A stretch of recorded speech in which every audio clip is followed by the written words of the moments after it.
আজকে শুনবেন শামসুর রাহমানের কবিতা স্বয়ংবরা।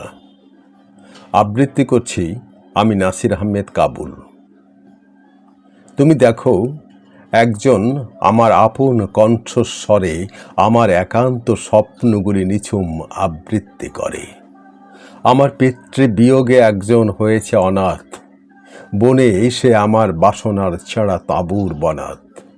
তুমি দেখো, একজন আমার নামের পাশে আঁকে নিজের স্বাক্ষর যত্নে, আমার চেয়ারে বসে থাকে আমার রেশন কার্ড ব্যবহার করে দ্বিধাহীন।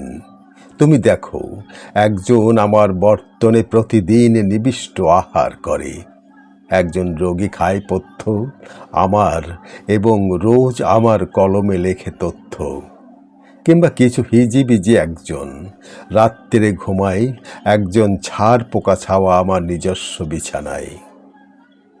একজন পর্যটক আমার বাদামি সুটকেস নিয়ে ঘুরে দিক বিদিক এবং আমারই বুটলেস লাগায় জুতোয় তার।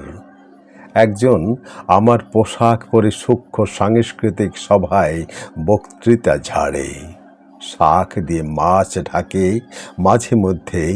আর একজন পশু আমারই শনাক্তপত্র নিয়ে করে মোহন কসুর।